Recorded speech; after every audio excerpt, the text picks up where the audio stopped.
Yo, what's good, y'all? Welcome back to another edition of Broadcast Wrestling. It's your boy Brody. Thank y'all as always for tapping in today. Hope everybody's doing good out there. Happy Black History Month, number one. It's always the best month of the year to celebrate the culture and just celebrate the history and the life of all the black folk who have done great things in this country. Got some very exciting that I'm happy to share with y'all that's coming up in another edition of Broadcast Wrestling, probably at the end of the month, about Black history and within the wrestling space. So I can't wait to share that with y'all. But I just hope that everybody y'all out there doing some research on some old school Black wrestlers, and just really understanding some of the sacrifices they had to make in order for us to get where we are within this business and within this space right now. Um, like I said, this is also Super Bowl Sunday. Patriots in Seattle, the Seahawks. Very interesting game that's going to be played today. So I hope everybody's able to enjoy that as well, because I got a feeling this is going to be a very exciting game, a low scoring game, but very exciting. Not going to give my pick because I don't want to jinx my parlay. But based on yesterday's events between Duke Carolina game, y'all should know, and just seeing my timeline and who I rooted for, y'all should kind of know who I'm picking in this game. So wink, nudge, if you know type of thing. But yeah, so I'm gonna keep today's episode relatively brief. I didn't get a chance to watch a whole lot of wrestling this week, to be honest with you. I saw the Royal Rumble. It was cool. Very underwhelming in a lot of ways, especially with the winner of the men's match, being Roman Reigns. But I guess now they've, just based on what I was able to see in clip form this week, they've set up his WrestleMania opponent being CM Punk, which is cool.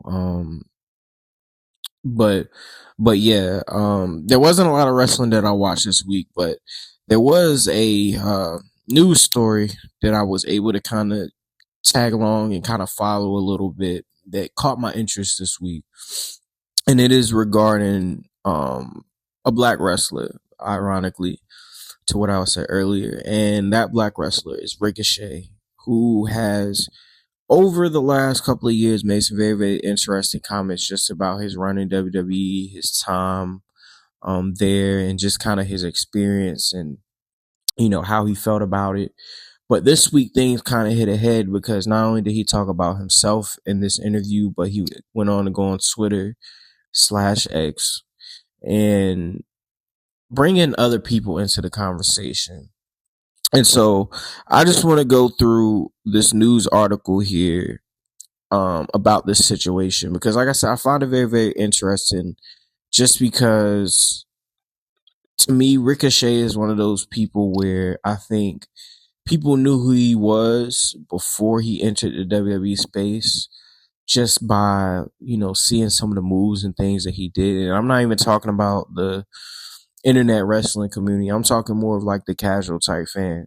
They may have seen him in clip version, but I don't think people really knew exactly who he was until he hit the WWE stage. So let's just go through this article, as I kind of share my thoughts on the things that he said. So shout out to Yahoo Sports. Shout out to the Mark Hope Show Pro Wrestling Podcast, radio podcast. That's where all this kind of came about. So yeah, let's get into this article, y'all. So Ricochet has been very open about how he feels regarding his time on the WWE's main roster. The AEW National Champion has said that the experience hurt both his passion for pro wrestling and the legacy he had worked hard to build. Speaking on the Mark Hope Show Pro Wrestling Radio Podcast, Ricochet compared those years to being wiped out by Thanos in Avengers Infinity War. He said the 5 years he spent on WWE's main roster felt like a career blip that slowed down all the momentum he had built on his independent scene in Japan and during his popular NXT run. So, like I had mentioned before with that, and it's still early, also just bear with me in my reading. um So like I was saying before I started the article, he said that it slowed down his momentum, which he did have a lot of momentum, but I feel like his momentum was more so based within the internet wrestling community. I don't think that the momentum that he had built had put him in this grandstand and put him in the eyes of those who are more casual wrestling fans, more just kind of, yeah. Matter of fact, I'm not even gonna say more of anything. I'm just gonna be flat out and just say more casual wrestling fans, because there's a lot of people who had no clue who Ricochet was before he hit the WWE, and it didn't have anything to do with, oh well, people, they just watch WWE, they know nothing else. It was also because the only other time he was in the national eye in terms of pro wrestling was when he was in Lucha Underground, where he wore a mask. He was Prince Puma. So people may have known it was Ricochet under the mask, but unless you was really, really tapped in like that, you had no real clue. So let's just keep going with this. So Ricochet did acknowledge that WWE gave him some opportunities, exposure, friendships, and even the chance to meet his wife. Still, he believes it came at the cost of his in-ring style and identity. In his view, his career path changed the day he was drafted to Raw, quote saying, "I think that the day we got called to Raw was the worst thing that happened to Ricochet's wrestling career," said the AEW star. Now that he is in AEW, Ricochet says he has found his love for pro wrestling again. "The Ricochet that I am now is the same Ricochet that I was on the independent scene and in Japan," he explained. So, yes, I believe he is correct in that statement in terms of, we are seeing the same Ricochet that we saw on the independent scene in Japan. And it's the same in terms of in-ring work. He's able to do a lot of things that he did on the independent scene in Japan within the ring. However, in terms of the mic work that he does, in terms of the promos and all that, he can't tell. I don't believe that WWE didn't help him in that area. Because now, at first with the things that he's doing with the laugh and just being obnoxious and those sorts of things, to be honest with you, when he first did it, I thought it was a personal thing. But just as it's evolved, as it's grown, as it's kind of, just kind of become more of his persona, within things online, I do believe that he's playing that character, and it's a lot of character work that he learned how to do within the WWE space, within the NXT space. Because that's what WWE does. They're very much so a character driven sort of business. And just seeing the promos that Ricochet had pre WWE, some of the things that he was doing in terms of just character work and building and all that, it doesn't line up with what he's doing now in terms of just the execution of it, the way that he's able to talk now. It just doesn't line up with it. Before, he was awkward in a lot of ways. It didn't seem like he knew what to say. It just felt like Ricochet's focus was solely in ring. And now, in my opinion, with the help of the WWE system, understanding what you can and cannot get away with on a national scale in that way, I believe he's able to go out there and cut these promos and be a lot more comfortable, build this character up and be a lot more comfortable, and understand that, hey, yes, it's important to be in ring, and yes, towards the AEW audience, it's important to be in ring. But if I'm going to truly separate myself from everybody else on this AEW roster, I'm going to have to build a character. And he's done that so far. And I think that it did come from him being in the WWE system. In ring, yeah, of course, he's still the same guy, but that system helped him become the character and the persona that he has in AEW that people care about more and more on a week-to-week basis. So just keep going back into this article. Let's see. Ricochet reflects on WWE run and creative frustration. So recently, Ricochet outlined his frustrations on X as he engaged in discussions with fans. He candidly explained how his WWE run affected him. In one post on X, he wrote, "They took my love of pro wrestling away. I'll never forget how I felt walking into work every week, and that platform was only to make other look good at my expense. And I told him I'd rather quit and go back to the indies and make whatever I make there than to come back to next week." So, I mean, he's being honest there. I can't hate that he's being honest.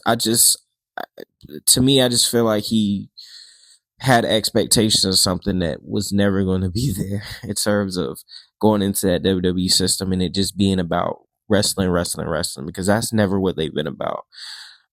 He also said he doesn't think his situation was unique, adding, "Same thing happens to Balor, Shinsuke, and Apollo, and many others.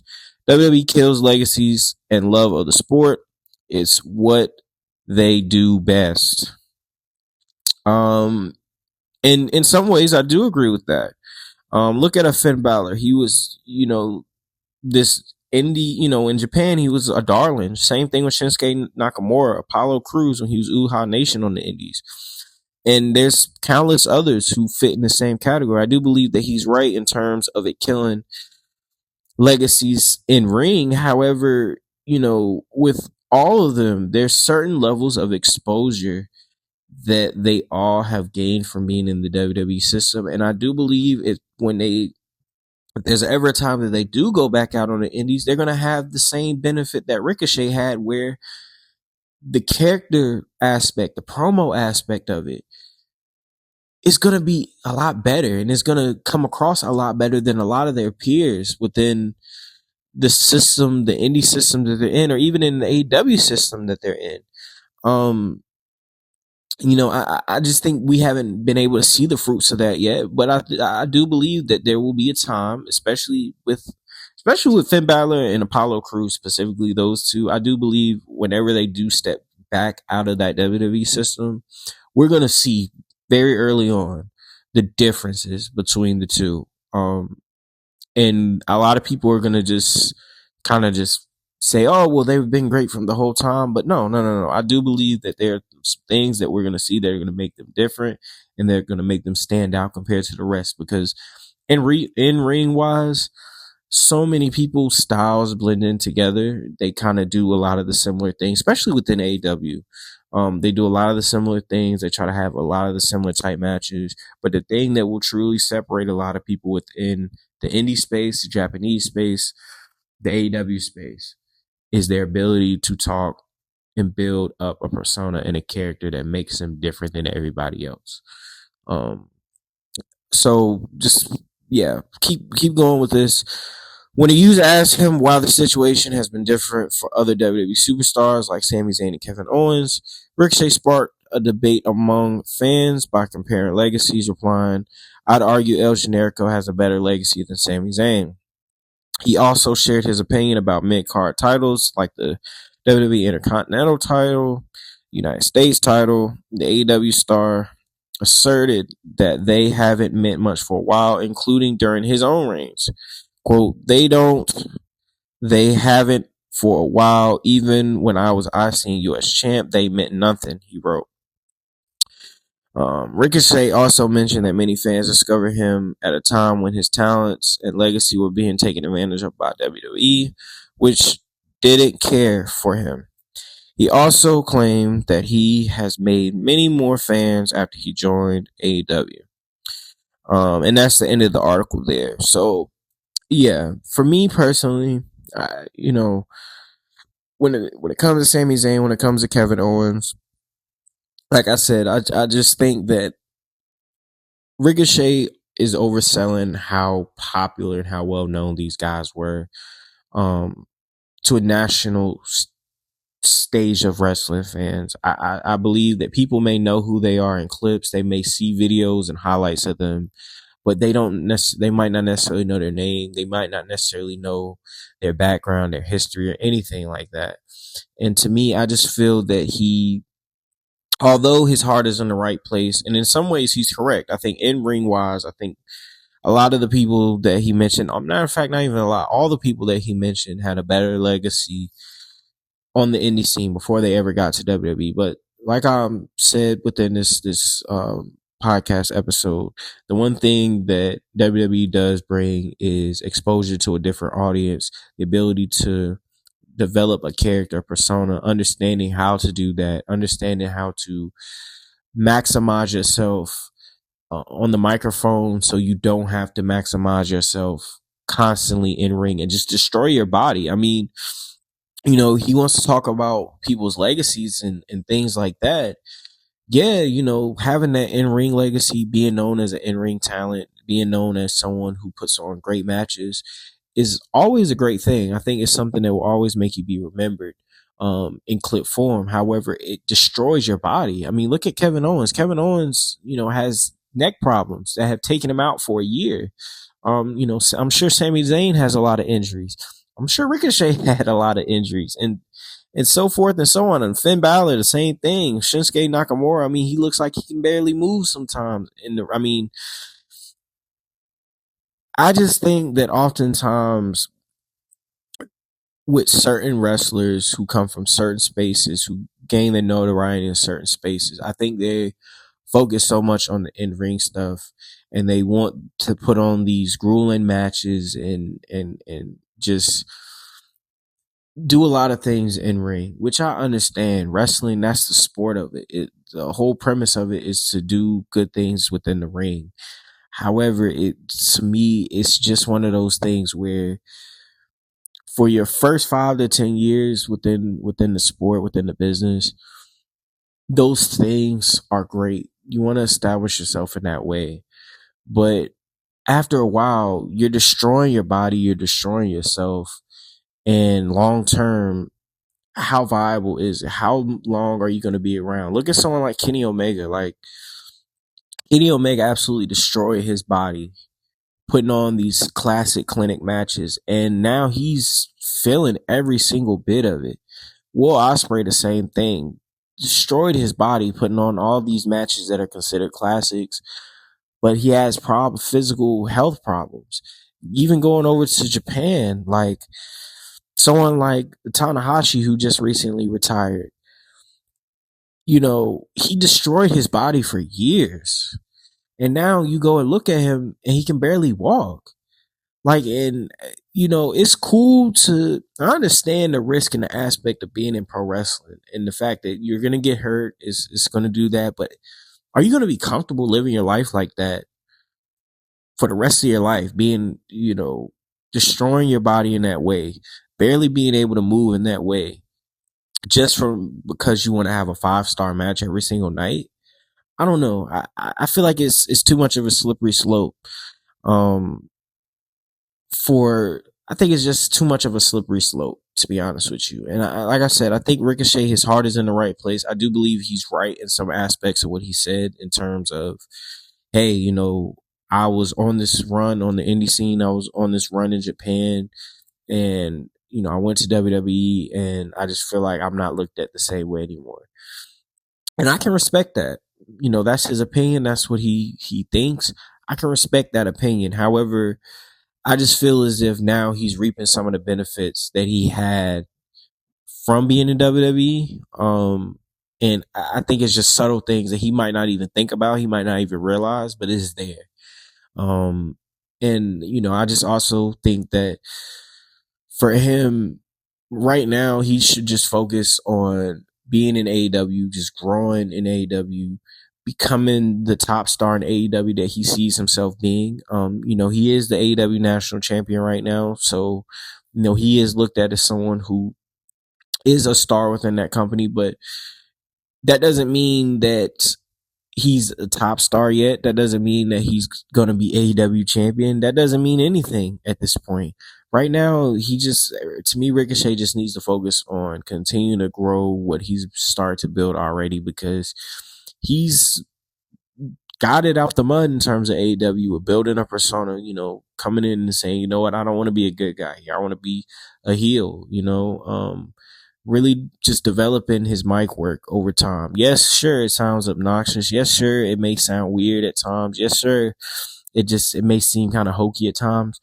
But I think that all ties into the Ricochet character and development of him and where he's going to be within AEW's landscape for years to come. So, yeah, that's all I have for this week, y'all. Like I said, I just want to keep things rather brief.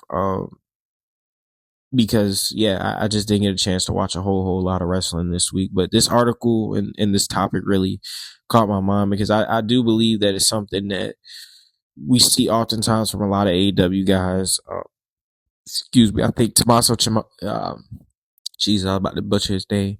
Tommaso Ciampa said something similar this week. And there's been other wrestlers in the past who've said things like this. And I just feel as if their heart's in the right place in terms of them feeling this way. Because yes, WWE is a system. It's a system that can just literally strip you of all your love for pro wrestling. It can just make you just miserable if it doesn't go the way that you want, or if your expectations are at a place that you don't feel like they should be at. Like, it can definitely do that. It can run you down. However, I do believe, especially now compared to before, there's a lot of benefits to, even if you just go to WWE for a year and a half and just be in that developmental system. I do believe there's a lot of benefits to that, just based on a lot of things that I've read about their performance center down there, the Unreal show, like the clips and things that I've seen from there, and just the way that they produce certain things. I do believe that there is a level of benefit because you can grow and go on to the indie scene or to AEW or back to Japan or wherever you decide to go and take advantage of the things that you learned. Because, those are the same things that all these other places are looking for, but they just don't have the bandwidth to really try to teach or have someone understand. But yeah, that's all. Like I said, that's all I have. Everybody, I hope y'all enjoyed this episode. This is one of my first times kind of doing this article thing. So yeah, I just wanted to do that and run through this. I'm probably gonna do more of these actually. Now that I know that I can video record on my phone and do voice recording on my phone as well, because that's what I do a lot of my recording on. So now that I know that, I think I'm definitely gonna do a lot more of these and for different things, honestly, outside of just pro wrestling. But this was a good first time test to see what I can do with it.